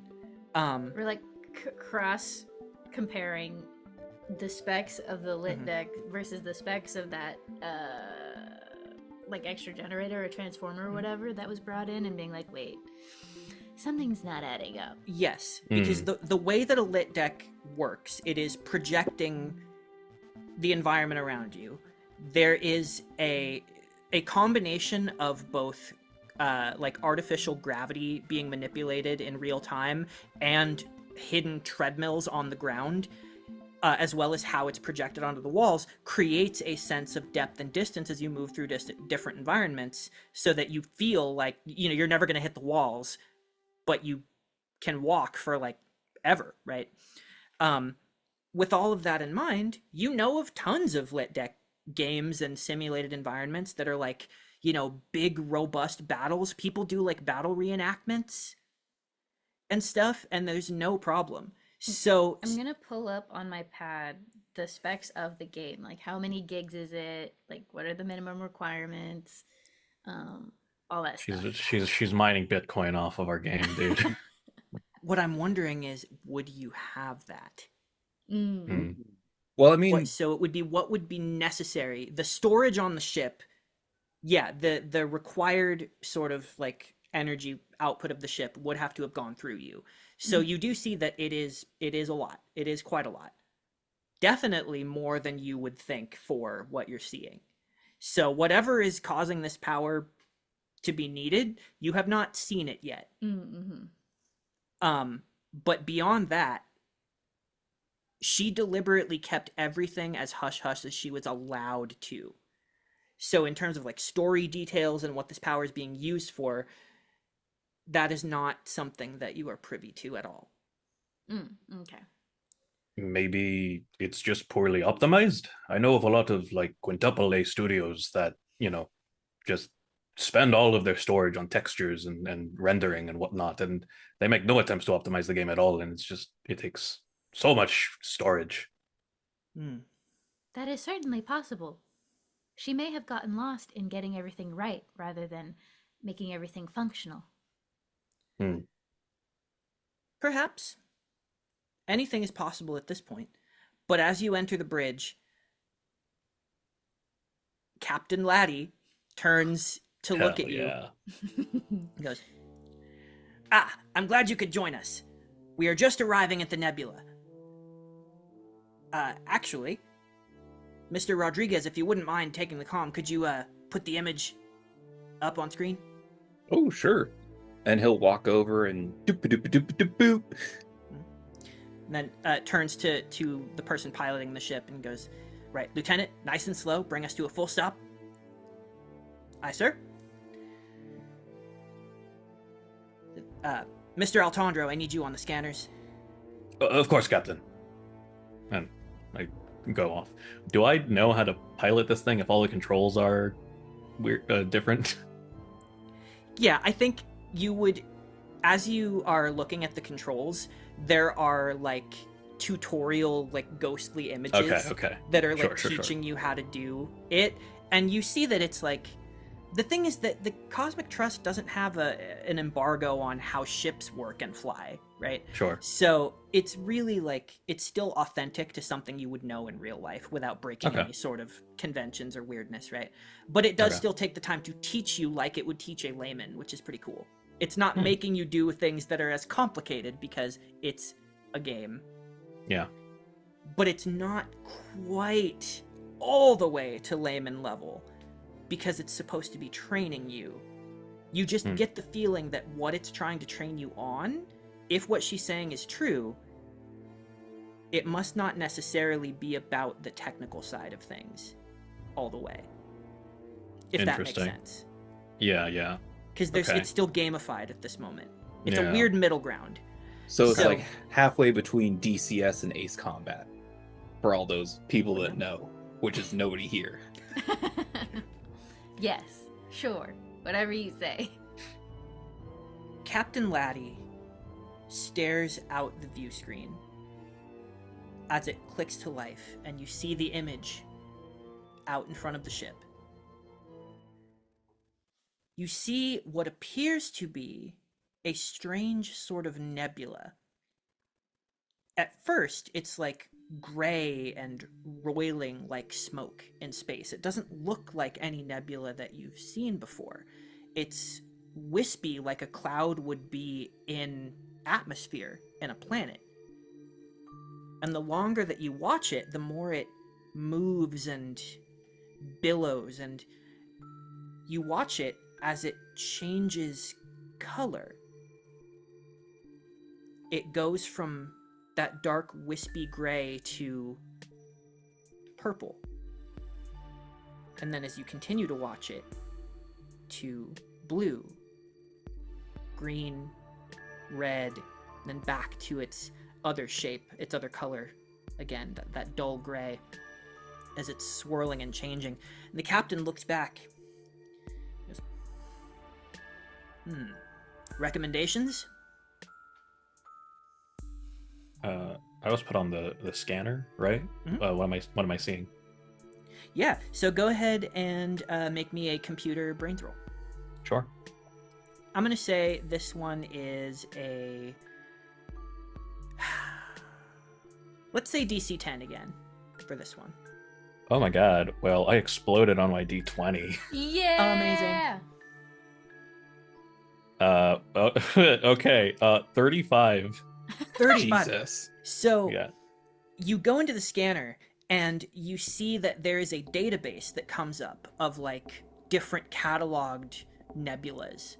And what it's conveying to you is like, this thing doesn't have a composition like anything you've seen before.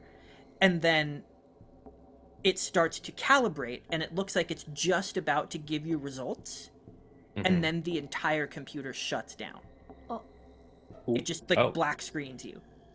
Just my computer Just or all your the terminal. Wow. I don't know if this is a bug or something, but I'm getting a black screen on my screen. Unclear, Captain. It was the scanner was attempting to scan something, but everything just shut down all of a sudden. I'll try to get it back up, but You hear a voice echoing through the bridge.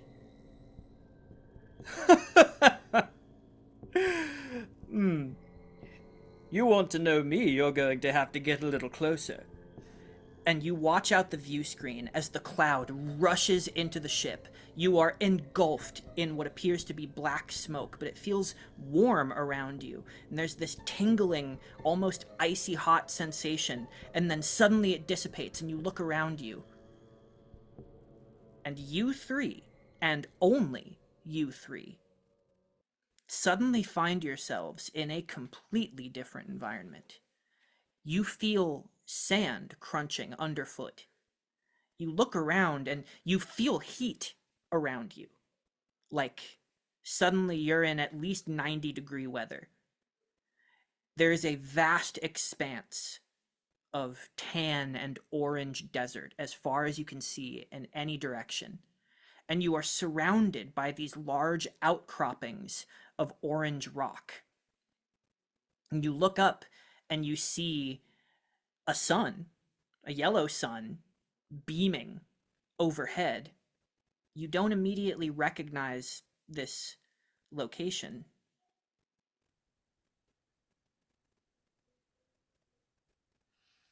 so do you think that counts for 2, glitch and sentient, or just 1? I don't think this could be part of like the whole mission.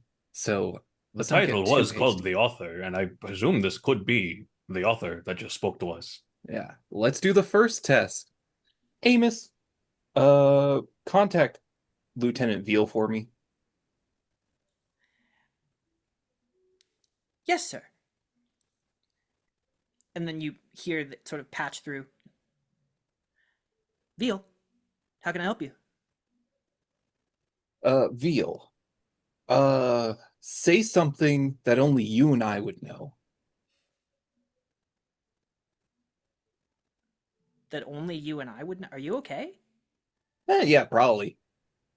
I'm just trying to figure out if this thing that happened in the simulation is part of like the scenario or if like we have I showed you the bingo card last night, you know. Oh, that. Yeah. Oh, something only I would know. Okay. You thought I'd be colder. All right, thank you. All right, so nope, we're fine. Everything is in the scenario. What the hell? All right. You know as well that didn't have to be out loud if you didn't want it to be. No, You it you can was have like out an loud. He earpiece wasn't in. Out loud. expecting that shit to Yeah. happen. Okay. No, but it was because like we were like holding hands after like before the Pondu affair because like anyways, let's do you want This is the intercrew romance I've been hearing about. Oh. It appears so. Interesting. All right, so I'm just gonna go out on a Please continue. What was that? You hear strange hissing, growling sounds coming from all around you. You don't see anything at the moment, but you do hear it. And then there's sort of a shuffling in the sand.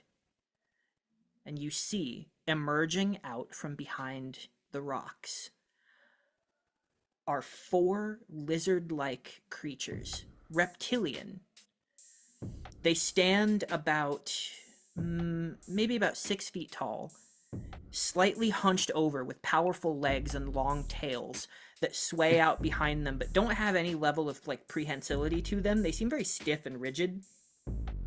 They're shaped almost like raptors in a way, but they do actually have like long muscular arms and big heads with slitted unmoving eyes. And as you look at them, as they start to surround you with their claws bared, you notice something strange. All of you do. These creatures immediately do not strike you as real creatures. You look at the stiffness of their tails, their unblinking eyes, the weird latexy rubbery texture of their bodies. They're cheesy and weird. They look like costumes. And not like, oh, it's low-res graphics or anything. It looks like, here in this situation, there are weird, cheesy, dinosaur-looking costumed creature designs approaching you. And they are surrounding you. One of them hisses this loud, horrible screech and lunges forward, and all of them move to attack. Oh. They look like the Sorn from Star Quest. I have a question. So this is like a video game, right? Or have there been like musical cues or anything like that? Or has it just been like interesting. There is no music. There has been no music since you've been in the game, because you imagine it's trying to make you feel like you're here. Okay. So okay. I guess I was imagining like like makes you really feel like Spider-Man kind of deal, where it's like an enhanced, I suppose, version, like maybe like amplified just a little bit to like give you like a really exciting cosmic trust experience. But if this is like let me trying to be you as this way, then you can choose whether you want the music on or off. Okay. Music. Because, well, the reason why I asked was because like what kind of music has it just been like orchestral stings and stuff like that, or does it have a particular like vibe to them? Are we busted up the Zanzibars for the desert planet? Yeah, it does have this very like mysterious sort of percussive analog sound to it.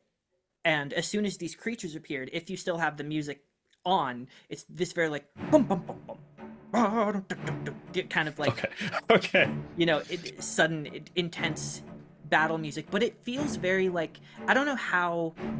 Well, actually, no. You explicitly told me this is Ruiso know about. I was gonna say, does this strike Ruiso as like very familiar and like striking something?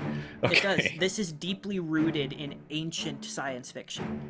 Yeah. Right down to the music being like clearly inspired by and supposed to be emulating how music was made for stuff like that. Okay. Yeah. But they are still attacking. Okay, yeah. I'll attack. Is anyone gonna... I know. We have to hit them with 2 hands like this over the head. No shit. Ruiso is gonna jump in and is like, I something speaks to me. And he's literally gonna do like the Kirk like over the back, like, and just really lean into like the cheesiness that he's sort of seeing in this space here. Yeah, go ahead and make me a fight roll. Okay. Because you're going unarmed, you could make it brawn if you wanted to. It's your choice. Okay. I have a +1 to unarmed fight rolls, but it's for claws. That's fine. You can have it be a part of it if you want. Okay, sure. All right, I'll do fight then. We got it. Okay, so d6 +1. 5. 4. Yeah. So the creature's flight roll explodes No. Oh, okay. and gets a 17. So you go to sort of like bash this thing two-hand style, right? With your claws kind of extended to scratch down on impact. And this thing just sort of awkwardly shoves its head like in a different direction and moves out of the way of this admittedly slower attack, right? And then it wheels on you and tries to swat you with its tail. Oh, So go ahead and make me a flight roll. Yeah. And I think Ruiso is just going to keep leaning into all of this. Like, it's going to be a very telegraph attack, and when it misses, he, like, really follows through on it. And we'll see how this flight roll goes. To see if he also just, like, dodges very... He dropped his dice. It's a bad roll. He's cheating. Dishonorable DM. I believe. Okay, that's only a 6. I also rolled a 6. Okay. Does it go to attacker or defender? Doesn't it go to attacker? Because that's what you have to meet? Meets it, beats it, sure. Yeah. Yeah. So you feel the impact of this thing, and the tail knocks the wind out of you, and you fall backward, and you get that haptic feedback that, the impact does hit you. So this is within the margin of, like, you would feel the pain of that, right? You are only going to take a minor injury level, but it's not a real injury to you. It is like the hit point system of the game. Okay. And when I get hit, I'm gonna like fling myself back as if the impact was a lot more intense than it actually was. And then when he recovers, he's gonna turn to the others and say, "I recognize this. This is like those old science fiction shows that I used to watch. It's what got me into it's what made me want to be in the Cosmic Trust in the first place because it was so exciting." Oh. Rudy. Rudy from 200 years ago. Forgive me, but I will not be indulging. I just take out my gun and shoot. Okay, here's a point of note. I should have mentioned this before. You were asked specifically not to bring your actual guns, but if you had to not use them. You have hologram guns. You have the guns that are like put onto you while you're in the game, right? If you used your real gun in here, you'd shoot the walls and damage the lit deck. Yeah. So you're using your hologram I'm sure I have gun. my real gun as well on me, but yeah, I go for the holo gun. Yeah. Yeah. Okay. What if you're go just ahead really and- stupid? Go ahead and fire at one of these creatures. Do you go for the one that just attacked, or do you go for one of the other 3? One of the other 3. Okay.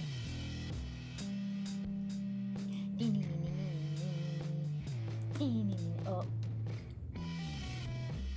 5. Well, I rolled a 1. Yes. So, Ooh. where do you aim for?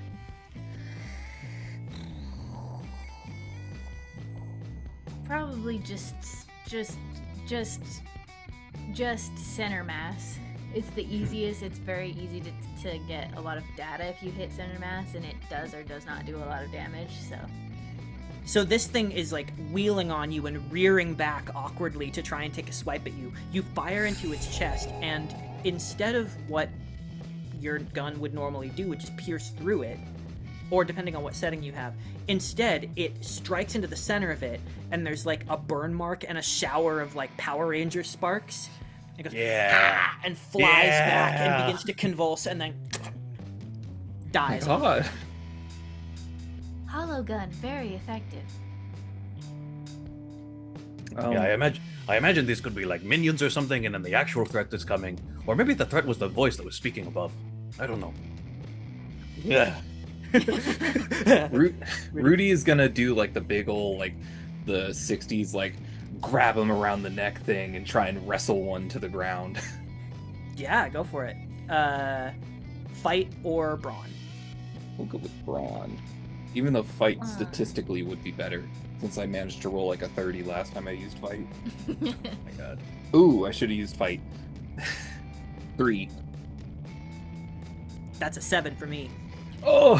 So you go to wrestle this thing, and you wrap your arms around it, and you feel the awkward sort of foaminess of it, and you squeeze inward, and then with remarkable strength it pushes your arms off, like it breaks the grip and then goes to slash at your chest. Oh god, what is my flight dice? A D6! Oh no! That's another 3. Uh-oh. That's an 11. Ugh!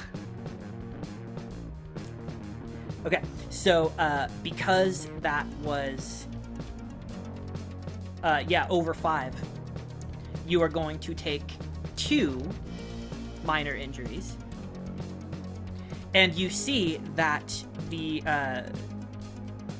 way that your uniform looks, you can feel that it didn't really draw blood, but you can all see his uniform in the game is torn, and you can see like a bloody gash across his chest. But if I put my finger on where the gash is, his real clothes underneath are fine. Yes, but you would feel the texture of like his skin because of the hard light projections. It's so gonna cool. simulate what you would expect to feel. This is so cool. Shut up! I don't have those to play with. So there are still three of these on the board. That is very fair to say. That is something that I meant to say that I forgot to say, is that Constant is not wearing their commander official body right now. They are wearing the body with the tits and the skin. Oh, okay. All right. Seeing Constant and Rudy kind of like take it a little more seriously. Ruiso will go and he'll just make like a claw attack. He'll ham it up a little bit, but he's actually aiming to like attack this time. Mm-hmm. Okay, so that is a d6 plus 1. Oh, everybody remember to take star points for all of your failures. Oh, that's right. Oh. Did I get a star point when I was trying to eat wait, no, I the see. pieces and I didn't notice anything? We didn't power? roll for it, so I would say no. I did. I rolled a 6 and it was You did? bad. You rolled to just try and take... Oh, that's... I guess it was... I was thinking that was like part of the... You were also doing the check to see if you could... Well, I mean, it was that. But yeah, I didn't either get way, it. it was a failure. You're right, you did roll, so you can... you have a star point for that. Yes. Always eat the chips. So, Ruiso, you were saying... I rolled a 2. Or I got a 2. No. Yeah, Reese, so shape up. that's Take 6. this serious. Dang. Star So- point, Star point. Yeah. So you go to take a swipe with your own claws, and it parries with like its own arm. Like you strike forearm, and then Yeah. it just goes to claw right into your chest.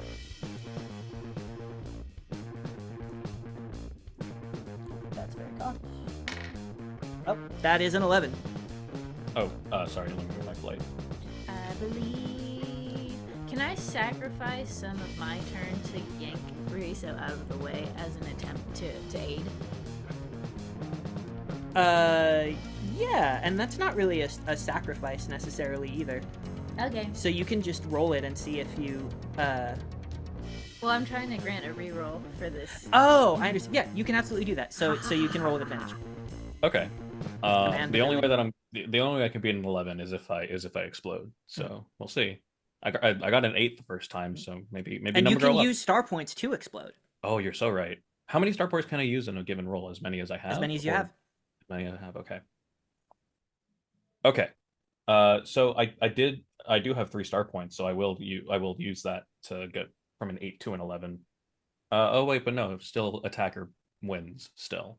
So Did you re-roll it to see if you could I explode? got a lower number. No. Wait, actually from an what I'll 8 do- to an 11. What on what die? A D10. Well, if you spend star points to get it to a 10, it explodes and you can... You gotcha. All right. We're professionals, guys. All right. So okay. So I rolled an 8. I'll spend 2 star points to get up to a 10, which explodes. Yes, I'm following now. Just don't roll a 2. Okay. 15.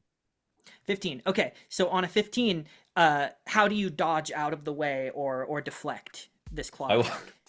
This is like in stark contrast to how he was acting in like the earlier adventure against the Titans. I'm sorry, where like Ruiso was kind of like awkwardly like fidgety and not really sure what to do. This time Ruiso just like fully like dodge rolls out of the way. Oh, full Galaxy Quest. Yeah. Does the rolling help? Yeah. Excellent. So you roll right out of the way. Who is going to take the next action? And a gun. Okay, so you go to shoot that one. Yeah.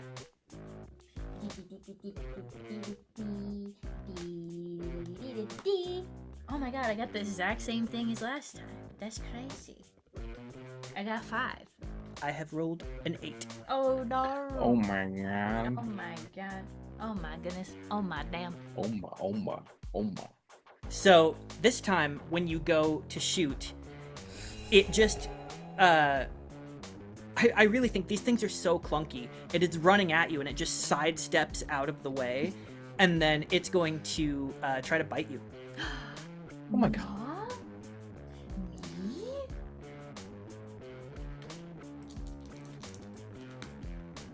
Okay, so flight dice explode. That's good, because I rolled a 9. So I'm already at a 9. So I got a 10. Okay. Hey. So it goes to bite you, and how do you get out of the way of it? I think Constant just sort of like a crocodilian just sort of puts their hand underneath their bottom of their jaw and just lifts up, pushes up against the bottom of their jaw, like throwing an alligator back into the water that's trying to get into the boat. Excellent. Yeah. So since I am playing me, myself, and I, do I still have all of my bag of tricks and fun explosives on me? The hollow version. Oh, that's interesting. I think you could have requested like what your loadout is based on what's available in the game, and so you could have taken an equivalent of what you would have. Yes. All right, I'm gonna throw a grenade. Granada. Simply no other option. Listen, it's what I do. It worked last time. That's true. Okay. Two you of them spend- are kind of clustered together, so I will Worst- roll. Worst Should I mistake do of their this? lives. I will roll a flight check for 2 of them, and if you roll 5 above the highest that I roll, maybe you can hit both of them. All right. Well, you better pray to your fucking gods right now.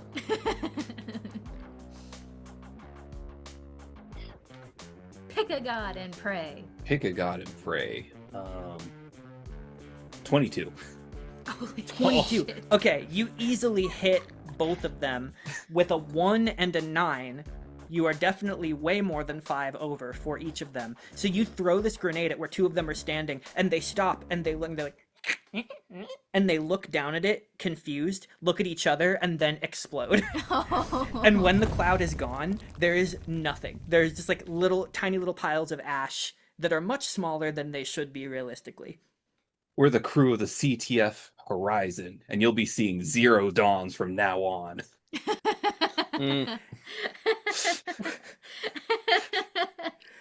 With those 2 destroyed, you see only 1 remaining. There were 4, 3 of them have been killed. And the remaining 1, I'm going to say, is the one that is currently in melee with Constant. And you've like holding the jaw, Shut. right? Shit.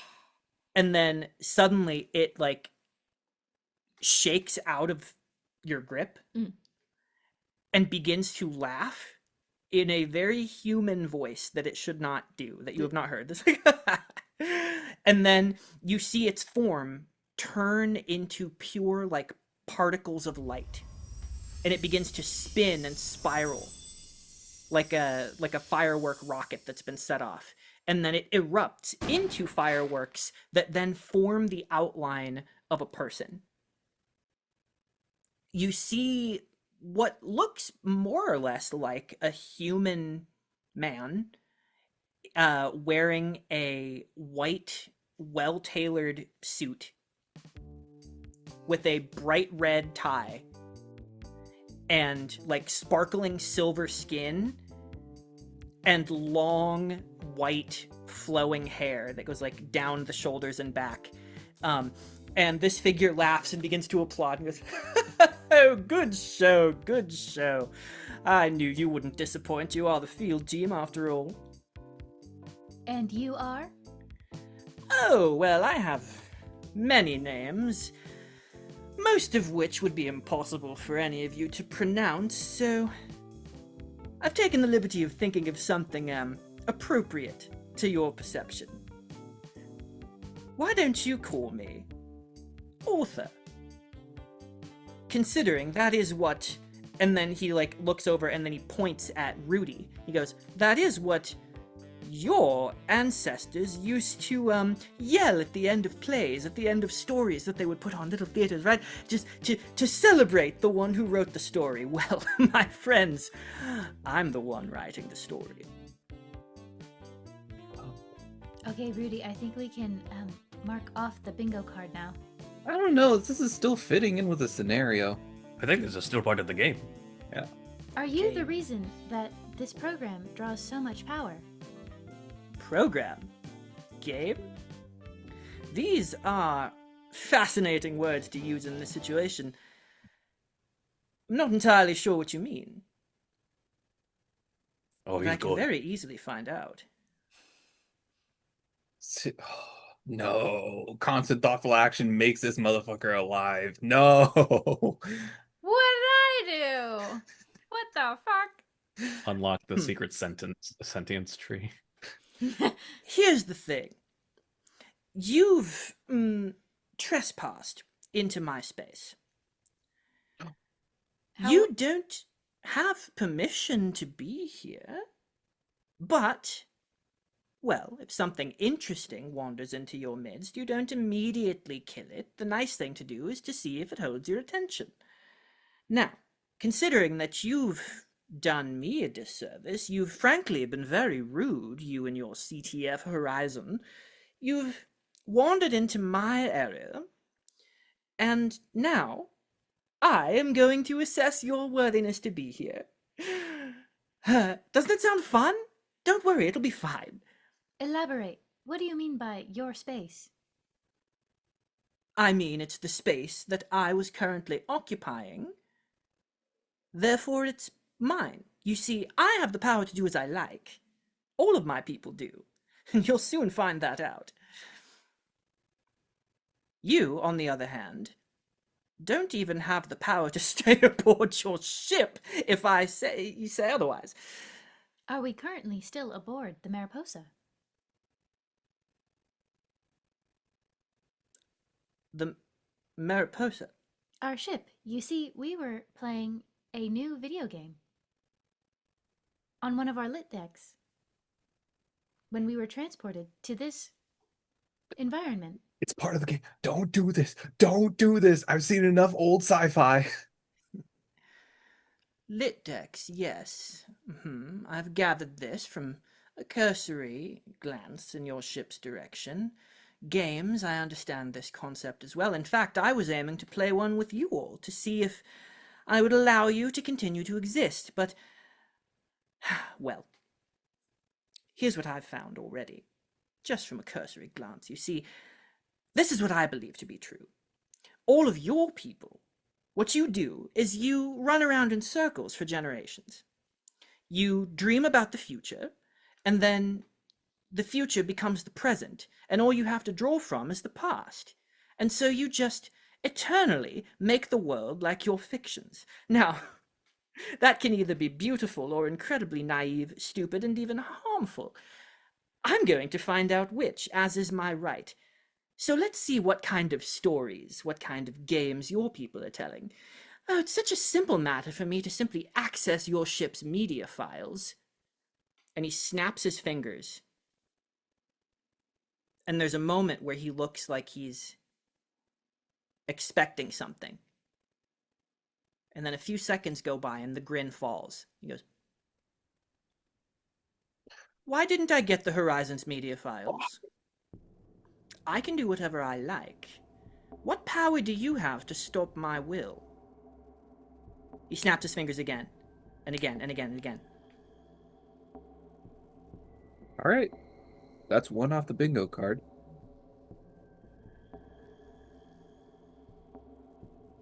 What's the Mariposa? Interesting. Two off the bingo cards.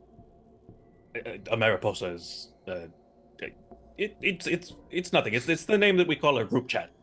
Yeah, see, back on Earth, it's a small little town. We used to be on the ship Horizon. Yep. Before you, in your infinite power, beamed us back down here. We had heard that from people contacting the Horizon that there was like a forbidden west in space, and we wanted to explore it. No. There's no cardinal direction in space. You would fucking know that, wouldn't you? Yeah, Mr. Spaceman. Okay. Ruiso, you get a ping of communication on your communicator badge. Okay. And you instantly hear Toofty's voice come through. Say, Mr. Altandro, you are currently aboard the Litdex, are you not? You said that I can have this like just stream directly to my ear, not on like speakerphone, right? Yes. Or okay, I choose to have it not be on speakerphone. Okay. Yeah. And I kind of like turn away from Author. It's like, yes, that's correct. Is something happening with the media files, perhaps? Well, there was a massive surge of power from the Litdex into the ship's media files. And, well, because of what I had been doing, people have access to them, but the way the failsafe works is I'm testing if a massive surge of power were to access it, much more than anyone on the ship would even be capable of. I hadn't even tried that experiment yet, I was just preparing it. But there was suddenly a massive surge of energy, so it activated the system. The media files drained. So it worked. It worked. Yes, it worked very well. I just don't understand. That's very interesting. I'd like to hear the specifics of how it worked. Never mind. Something is sort of happening right now. I think I'll have to call you back in case they're overhearing. I don't know. The Author teleports inches from your face and is staring you down nose to nose. Hello, hi. Secrets aren't very nice. Well, you have your own secrets, do you not? Oh no, I'll tell you anything you want to know. See, you're not a threat to me. I've already scanned your ship. I know what you are and are not capable of. Our ship. And you should not Horizon. be capable of preventing me from accessing your ship's stories. Which leads me to believe that there is something fishy going on around here, and no one is leaving until I find out what. Question. Why do you require our stories so badly? Do they feed you, sustain you? No, they just tell me what I need to know to create scenarios to test you with. But why do you need to test us? Because I can. Because you're here. Because I want to. Is that not enough? Amos, freeze program. There is a flash in the Author's eyes, and then the entire program pauses.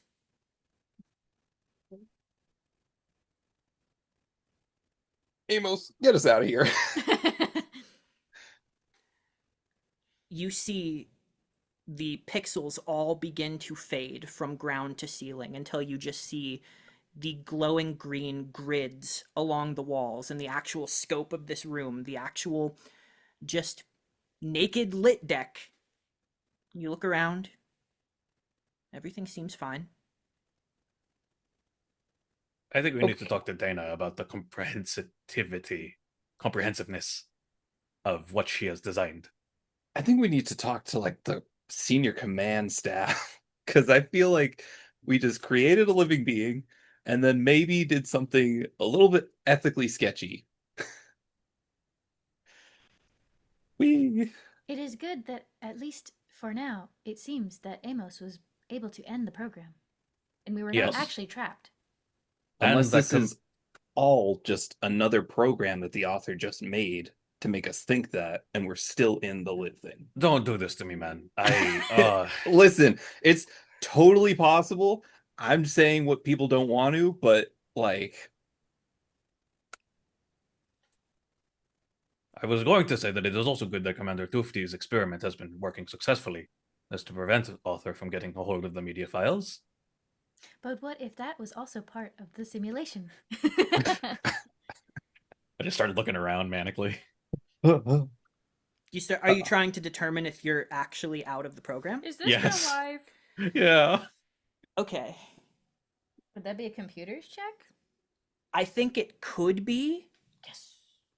It could also be resolved depending on how you're trying to approach this. If you're trying to gauge like the vibe of your environment.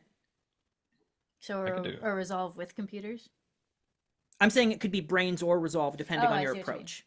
If you're like analyzing the data of the world around you, which I think is more accurate in a situation where you're not around people yet, but if you're back around like the crew or in your personal area and you're trying to like almost insight check your world instead of logic out your world, that'd be resolve. could I use my mechanical investigation and just use like how the door's opening and closing as like to see whether or not that's like a simulation or real life? Yeah, and because this is kind of a tricky, it's tricky to try and determine like an unfathomable situation. Am I still in a program, right? Am I still in a simulation? People have been trying to figure that out in real life forever, right? So like Usually you bring a totem with you so that you can use it and figure out. So I'm gonna say you have to hit a 14. Okay. Shit. I think I will. Do I get advantage because it's engineering? Yes. Yes. Do I get advantage because this is like sciencey related? Yes. For brain? This Okay. is why you're here, No, damn it. partially. Oh, 19. I got a 13. I exploded my resolve dice and I got an 18. 18. Okay. 21. 21. So on an 18, you look around and you see no anomalies. Rudy, you're looking around and you also don't see any anomalies, but you don't see any reason to rule it out either. Whereas Constant, you're just like, there's nothing weird, and the door opened correctly. The grid looks right. It feels right. I'm not getting any haptic feedback when I like touch anything, you know. But Ruiso, it occurs to you that the idea of it like remaining a program of some kind, that would be traceable somehow, like the scanners, right? You would be able to detect that somehow. And you I'm going to say you actually do use your scanner. Sure. And it's showing you like what it would show you in the real world. It also occurs to you that if you were still in the simulation, this could not be your scanner, or it could be projecting over your scanner, whatever, right? But the conversation with Tufti, stepping out of the room and starting to see people walking by and looking at you, and like, actually, if you would leave the lit, because there's like the lit deck's been cleared, right? So you'd have to go to another deck. It occurs to you that you would need to do that. It's going to take that to know 100% for sure. Okay. I communicate that to Constant and Rudy, and then I just kind of start heading out to, let's say Triskaideka, next deck over. Yeah. You go to Triskaideka and you see, like, you authentically smell food and, like, hear music. You see the skybox. And there's no glitch in the skybox. The names of businesses are the same? Yep. Okay. There are absolutely no anomalies, and the way that people interact with you, the nuance of relationship, is nothing the computer could have possibly known. It's like the people who look your direction and say hi to you are specific to the point where, like, No algorithm could access anything on this ship to tell them who would be nice to me. Okay. I'll turn to my other two compatriots and say, I am 99.5% sure that we are no longer in a simulation. I'd take those odds. I will, over my built-in comms, say, Captain Okita, would you mind meeting us in your ready room? I was just about to contact you. I've received an urgent message from Captain Vi. Captain Vi, who you would know is the commanding officer of Outpost 8, where the Mariposa is docked. We have a developing situation. I'm going to need you and Miss Dana Ray to report to the conference room now. ooh, God. We go, I guess. Rudy is going to mark off a third spot and draw a line. Bingo! What was the third spot? It was the center spot for danger. Yeah.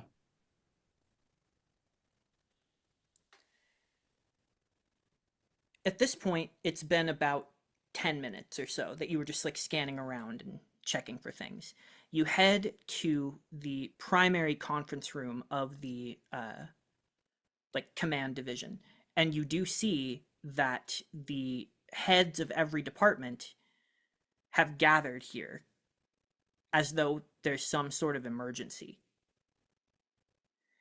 And the captain stands before you, sort of towering at the head of the table, his long antlers sort of jingling with the bells that dangle from them as he moves his head from side to side. And he goes, he looks over to Dana Ray, who is seated at the table as well. He goes,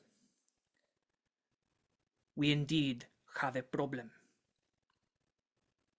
Something in Miss Ray's game has gone terribly wrong. I am going to need a full report. I have just received word from Captain Vi that their lit deck has been commandeered by some unknown force. An algorithm has locked it down completely. They traced the power from our lit deck, so something jumped to their lit deck. It is holding... Well, it's better if I show you. And he pulls up a holographic screen, like up out of the table, and projects a message.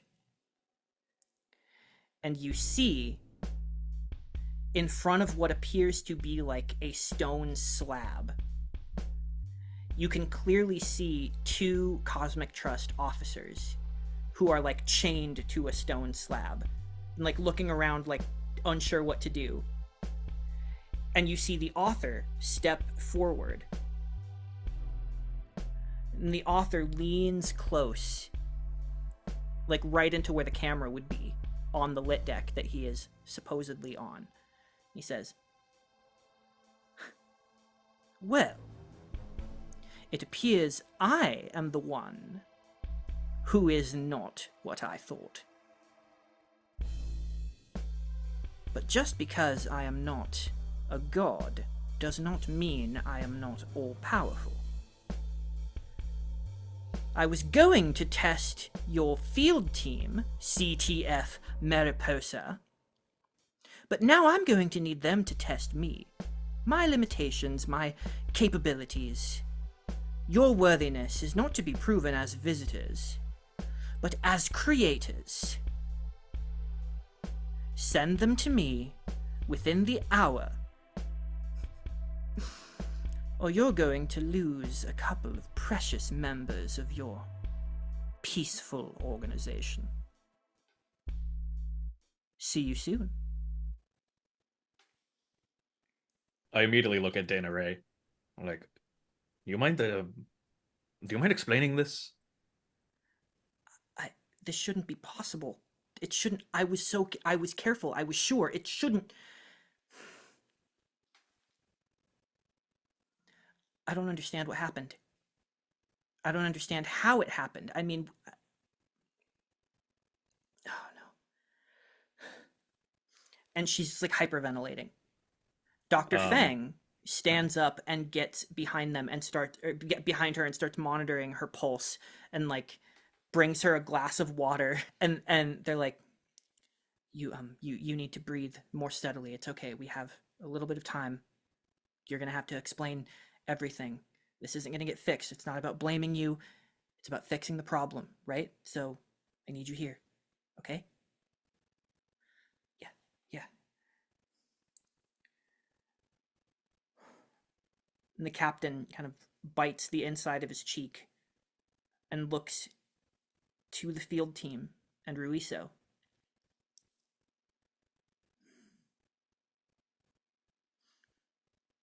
I'm going to need a full report on that game. And that is where we will pick up in part 2 of STARLIT Future Mixed Media. Hey, we look at the Google Doc and it's just, it takes too much power, question mark? Yeah. Like, uh-oh. Ah, guys, I am very excited. Our bottle episode got serious. Serious time.